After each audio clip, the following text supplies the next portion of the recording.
Una pregunta. Es el momento de Diego Stulbach, amigo, compañero, politólogo. Él propone un libro, hacemos un repaso de ese libro, generalmente son clásicos, y luego lo traemos al presente. Diego, en este caso, el libro que elegiste es... Técnica del golpe de Estado. Es un libro de 1931, escrito por Curcio Malaparte, que es un personaje importantísimo en el sentido de que vivió con mucho dramatismo el comienzo del siglo XX.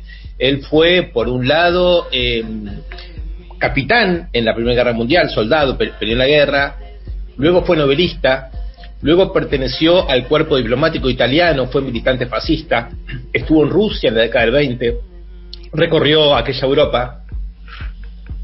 Después se hizo comunista, pero en el año 31 escribió este libro, Técnica del golpe de Estado, que repasa la coyuntura europea de los 20, analiza la marcha de Mussolini sobre Roma, analiza la inminencia, digamos, de la llegada del nazismo a Alemania, pero sobre todo dedica 2 capítulos a trabajar, a pensar, a investigar cómo fue la Revolución Rusa, y piensa todas esas coyunturas bajo la misma categoría: la técnica del golpe de Estado, es decir, la idea de la ocupación de edificios públicos o de los resortes administrativos del Estado, como puede ser el Parlamento, el Palacio de Gobierno, los acueductos, los telégrafos, las comunicaciones, los puentes, los ríos. Viste la clave, es muy interesante cómo Curcio Malaparte explica esto. Hay que situarse en la condición técnica del 1920, digamos, ¿no? Claro. Hay que pensar cómo funcionaba el Estado en ese momento. ¿Cómo eran los golpes en esos momentos, no? Exacto. Curcio Malaparte lo cuenta de la siguiente manera. Dice, hay un debate sobre cómo se lleva adelante la insurrección de 1917 entre Trotsky y Lenin. Lenin tiene una idea de la estrategia política, de la huelga general, de la participación de las masas y del debate ideológico, de la Duma, de la toma del Palacio de Invierno. Mientras que Trotsky le habría planteado una estrategia alternativa, que fue la que efectivamente se llevó adelante, que consistiría en formar un pequeño ejército invisible de trabajadores especializados con saberes técnicos, capaces de sincronizar una acción por la cual en cierto momento se cortan puentes, se ocupa el telégrafo, acueductos, gasoductos y todo el aparataje de funcionamiento del Estado, es decir, practica la indiferencia con respecto al gobierno. No se trata de llegar, digamos, a la oficina de Kerensky, ¿no?, el presidente de entonces, ni de ocupar la Duma, ni de ocupar el gobierno, sino el funcionamiento del Estado. Y para eso, un puñado de marinos y de proletarios capacitados técnicamente alcanzan y sobran. Unos años después, dice Malaparte, en la polémica entre Trotsky y Stalin... Malaparte es un apodo, ¿no? ¿Cómo? Sí, ¿Es un apodo Malaparte o es un nombre de guerra, digamos? Es un apodo que juega con Bonaparte, ¿no? Bien. Y el nombre real de él es Kurt Erich Zuckert, es hijo de un alemán y una italiana. ¿Hay una ironía ahí en la elección del apodo de Bonaparte a Malaparte? Hay una ironía, dice, Napoleón digamos, tenía en su nombre la idea de una buena suerte y terminó mal. Bien. Yo tengo el nombre de una mala suerte y voy a terminar bien. Es un personaje extraordinario, Curcio, digamos, recorrió el arco político entero de la Europa de su momento. Llamativo el recorrido que haces, que fue funcionario de Mussolini y después terminó como comunista militante, ¿no? Exacto. Ahora, él dice que Trotsky intentó también hacer un golpe a Stalin, el mismo tipo de golpe, pero Stalin estaba ya prevenido y había puesto la policía secreta, la GPU, a cargo de una defensa técnica y militar y de inteligencia, de espionaje, en todas esas infraestructuras del Estado. Esta polémica sobre si el golpe de Estado es político o técnico, si es leninista o trotskista, si pasa por la oficina de gobierno o si pasa por la oficina técnica, me parece que es una gran polémica, una gran discusión. Porque hoy hay que decir, los golpes, de hecho cuando se aplica la terminología golpe en términos contemporáneos hoy son los famosos golpes de mercado, ¿no? Bueno, uno piensa en un golpe hoy, o sea, piensa como un instrumento de inestabilidad política, de gobernabilidad, tiene que ver con decisiones, si se quiere, del mundo de las finanzas, de los bancos, del capital, del dinero, ¿no? Vamos a pensar en algo más brutal y más contemporáneo. Uno piensa, ¿qué podría desestabilizar hoy a la Argentina? Y, bueno, un golpe de mercado que genere una mega devaluación de 30, 40 puntos, como ha sucedido, ¿no? Con Guzmán en algún aspecto, el periodo donde estuvo también Silvina Batakis en otro, hace 2 meses atrás, bajo la gestión de Sergio Massa, ¿no? Bueno, es muy atractivo para mí hacer un paralelo entre cómo Massa ha sido elegido candidato y esta lectura anacrónica de otra época sobre la idea del golpe, porque si bien en América Latina estamos acostumbrados a que los golpes lo hacen los militares sobre los gobiernos republicanos, ya hace muchos años que los políticos nos vienen avisando sobre nuevos golpes de Estado, ¿no? Y no por nada circula la expresión de golpe de mercado, ¿no?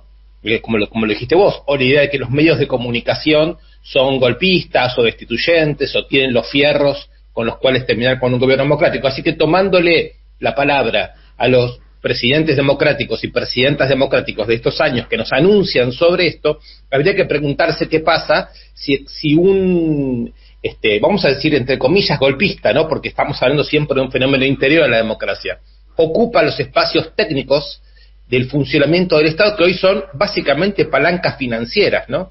Así que, ¿qué pasa si, pongo una ficción, apareció un dirigente político que es capaz de llegar a las máximas instancias de decisión producto de una serie de golpes de mercado, y controlando las palancas principales del endeudamiento, de la moneda, de la inflación, de los aumentos salariales, de los pactos políticos en base a ese poder que tienen, hace una suerte de extorsión sobre el sistema democrático diciendo: si no se considera la capacidad que yo tengo de estabilizar y de producir negocios como el único realismo político posible, entonces puedo amenazar con una paralización financiera del Estado. Bien, eso tuvo expresiones, ¿no? Contemporáneas, hay que decir, bastante claras de algún modo, ¿no?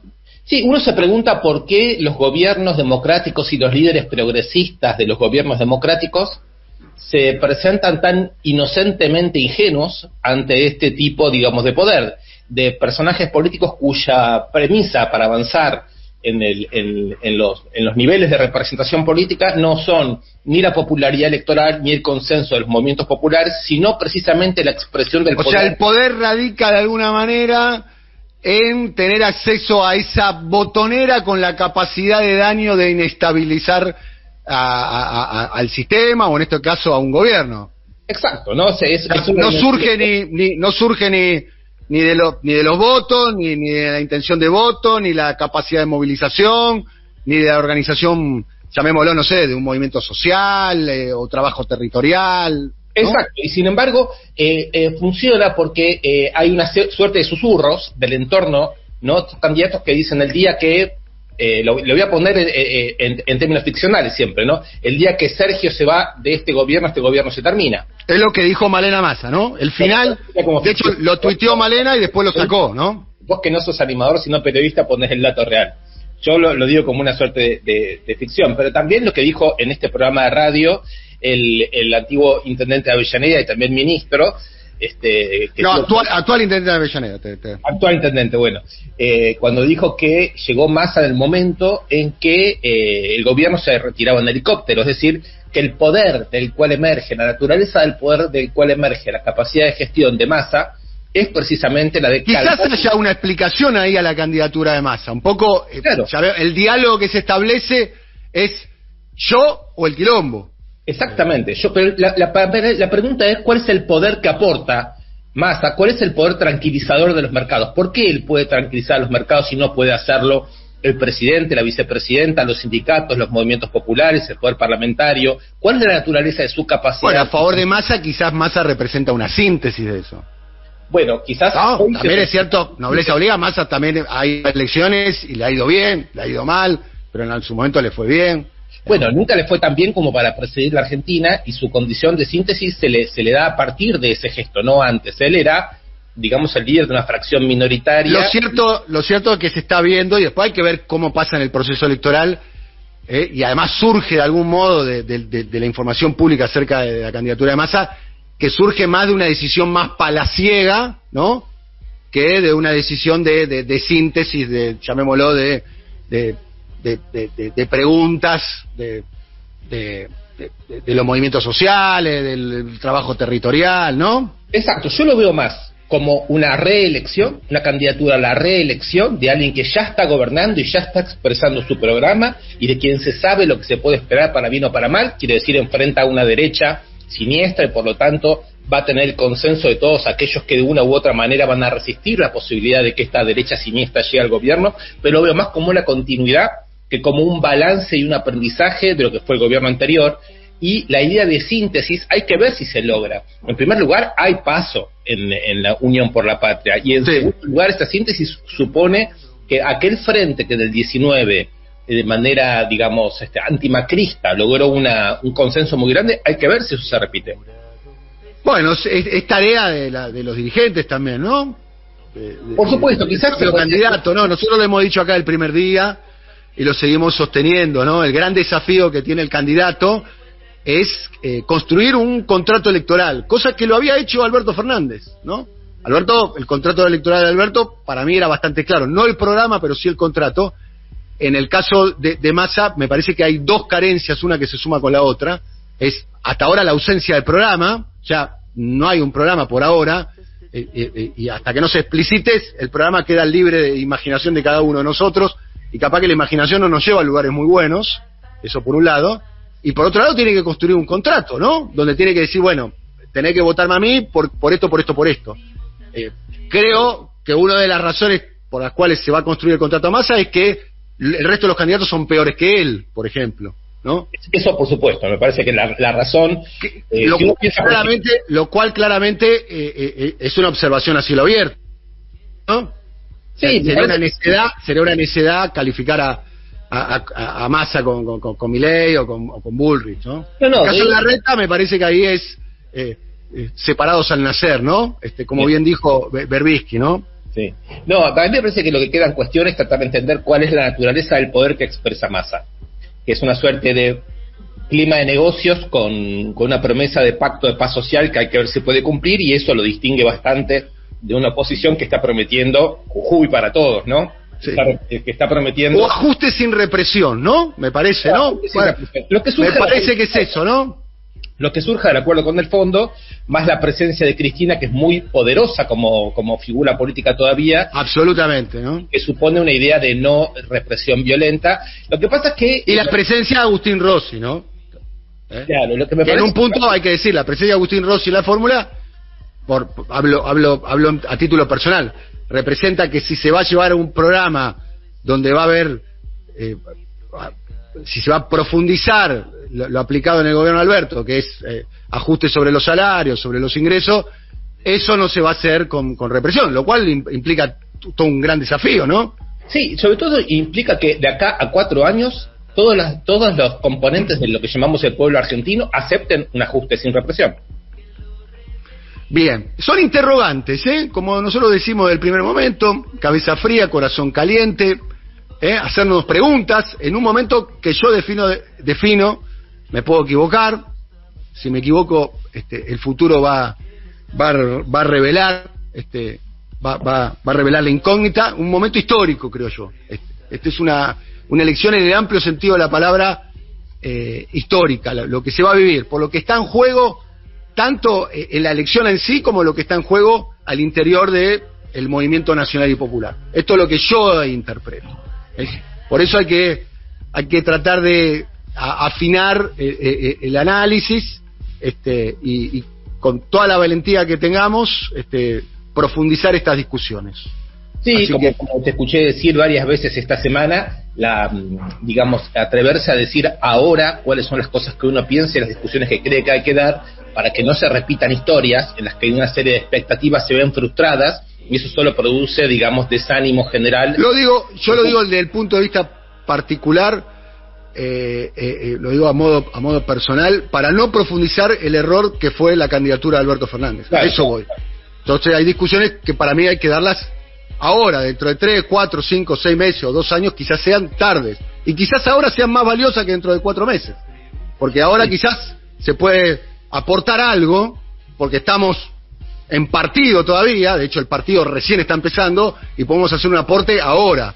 Una vez que el partido terminó, no vale decir, che, tenía que haber jugado otro de 3.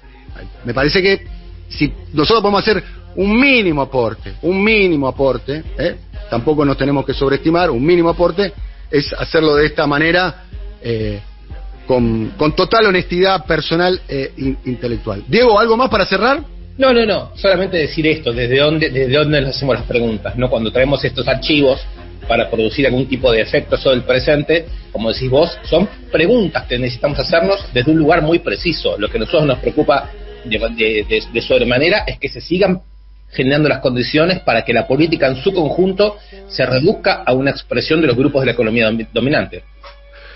Diego, un abrazo, un lujo tenerte en nuestro programa. Un lujo. Te mando un abrazo muy grande, nos vemos pronto. Abrazo grande. 10:41, estamos aquí, esto siempre